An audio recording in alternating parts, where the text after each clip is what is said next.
staggering blow is dealt to Western unity in this council hall in Brussels when France blackballs Britain from the common market. The other members, Germany, the Netherlands, Belgium, tiny Luxembourg, and Italy, had tried to dissuade France. But President de Gaulle's foreign minister, Couve de Murville, delivers the veto that de Gaulle uses, like Russia's niet in the United Nations, to hamstring the efforts of his fellow members. France's stated reason for denying Britain membership in the European Economic Community is over differences in the agricultural policy. Most observers agree, however, that it is a part of de Gaulle's grand plan to undercut American and British influence on the continent and leave it dominated by a Paris-Bonn axis. Reaction in London, already buffeted by unemployment and the cruelest winter in history, is one of bitter astonishment. But in Paris, though there is private grumbling, President de Gaulle receives the unanimous endorsement of his cabinet. He is reported confident that France can handle Russia without assistance. However, his unilateral action gravely imperils his new alliance with West Germany. Feeling there is strong, since Chancellor Adenauer had forcefully advocated British membership during the visit with de Gaulle that had resulted in signing of the Alliance Treaty, a treaty that now may very well not ratify.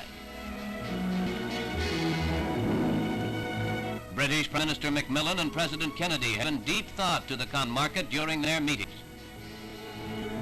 De Gaulle's veto is an economic setback for Britain and a political one for the United States, but neither country regards it as wholly disruptive.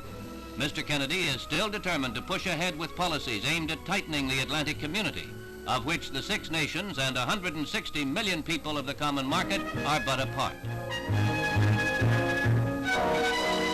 The European Economic Community, the formal title of the common market, is one of 3 international agencies set up to unify Europe. The European Coal and Steel Community was the first. It came into being 10 years ago, pooling the resources of great coal and steel regions over whose jealous possession war after bloody war has been fought. After 5 years, the vast benefits of this sharing of resources instead of fighting over them led the 6 countries involved to expand the movement to broad economic cooperation. Hence, the common market came into being. It was not until last summer that an agricultural policy was worked out among the 6 nations. It was consideration of the farm exports of Commonwealth nations that kept Britain out by choice and then by veto. Despite the damage that de Gaulle may have caused, progress has been made, and it is firmly believed will still be made. Workmen are allowed to move more freely from country to country. Tariffs are progressively lowered with a view to totally integrating the economies of the 6 within the next 7 to 12 years. The booming prosperity of Western Europe, plus the interdependence of its countries, has raised living standards and broadened marketing horizons almost past belief. Already, its combined purchasing power has made it a formidable rival to the United States.